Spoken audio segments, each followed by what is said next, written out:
કડાણા જે ગુજરાત રાજ્યના મહીસાગર જિલ્લામાં આવેલું એક ઐતિહાસિક રજવાડું છે, જેનો ઇતિહાસ 13મી સદીથી શરૂ થાય છે.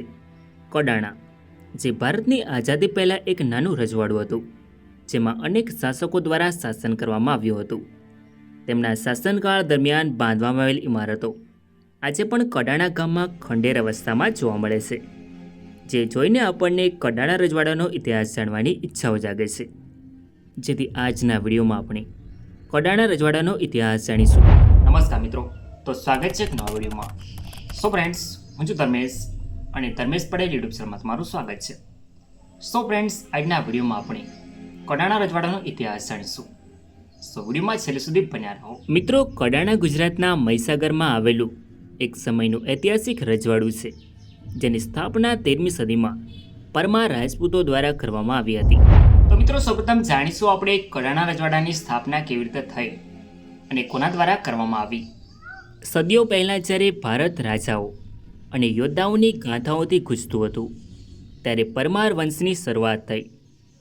પરમારો અગ્નિવંશી રાજપૂતોમાંથી ઉદ્ભવ્યા, જેમની ઉત્પત્તિ માઉન્ટ આબુના અગ્નિકુંડમાંથી થઈ હતી.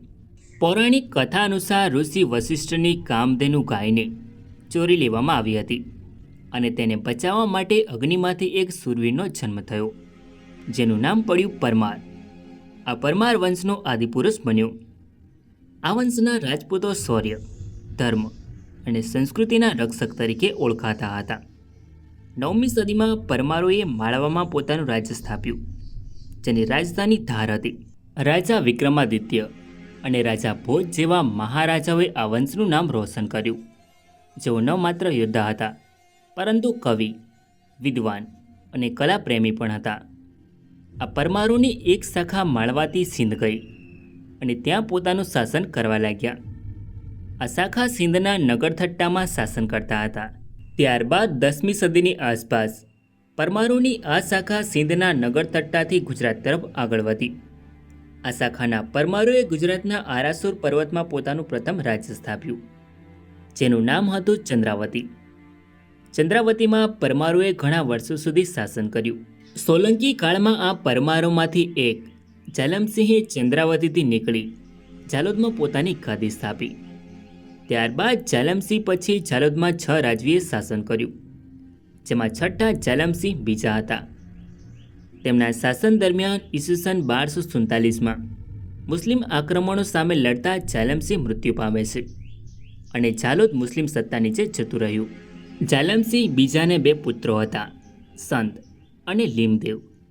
આક્રમણ દરમિયાન આ બંને ભાઈઓ ઝાલોદમાંથી ભાગીને નજીકના જંગલમાં આવ્યા, જ્યાં ઈસવીસન 1256માં સંતે સુંત રાજ્યની સ્થાપના કરી અને લીમદેવજીએ કડાણા રજવાડાની સ્થાપના કરી. જી હા મિત્રો, આવી રીતે શરૂઆત થઈ કડાણા રજવાડાની. ઈસવીસન 1256માં લીમદેવજીએ કડાણા રજવાડાની સ્થાપના કરી. તેમણે ઘણા વર્ષો સુધી કડાણા રજવાડામાં શાસન કર્યું.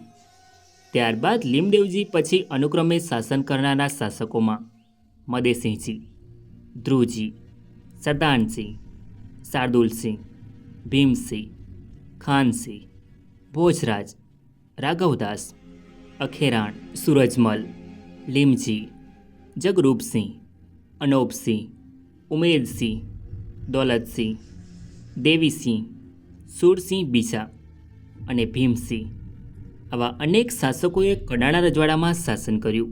કડાણા રજવાડું 337 ચોરસ કિલોમીટરના વિસ્તારમાં ફેલાયેલું હતું અને તેમાં 106 ગામોનો સમાવેશ થતો હતો.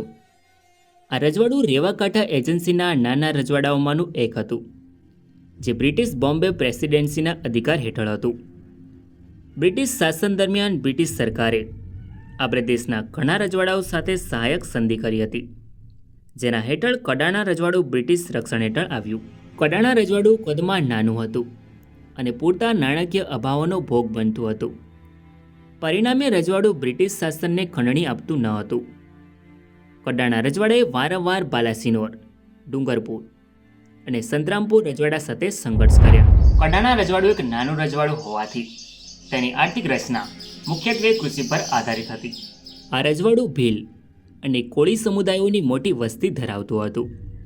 તેઓ ખેતી અને સ્થાનિક વેપારમાં સંકળાયેલા હતા. રજવાડાની આવક મોટાભાગે જમીન પરના કર અને અન્ય નાના વેપારી કરો દ્વારા મેળવવામાં આવતી હતી. ઈસવીસન 1942-43માં કડાણા રજવાડાના રાજવી પરિવારોનો નાશ થયો. કડાણાનું સંતરામપુર રજવાડામાં વિલીનીકરણ થયું. 1947માં અંગ્રેજોની ગુલામીની સ્વતંત્રતા પછી કડાણા ભારતીય સંઘનો ભાગ બન્યું. 1960માં જ્યારે બોમ્બેનું ભાષાકીય આધારે વિભાજન થયું ત્યારે કડાણા ગુજરાત રાજ્યનો ભાગ બન્યું, જે પંચમહાલ જિલ્લાનો ભાગ બન્યું. જ્યારે 2013માં પંચમહાલમાંથી કડાણા વિસ્તારને અલગ કરીને મહીસાગર જિલ્લામાં સામેલ કરવામાં આવ્યો, જે કડાણા આજે મહીસાગર જિલ્લાના ભાગરૂપે ઓળખાય છે. સો ફ્રેન્ડ્સ, આ તો કડાણા રજવાડાનો ઇતિહાસ. આઈ હોપ કે તમને આ વિડીયો ગમ્યો હશે. સો વિડીયોને લાઇક કરીને કમેન્ટમાં તમારો અભિપ્રાય જરૂર લખો અને ચેનલમાં નવા હોય તો આવા જ નવા વિડીયો જોવા માટે ચેનલને સબસ્ક્રાઈબ જરૂર કરો. તો મળીએ એક નવા વિડીયોમાં. ધન્યવાદ.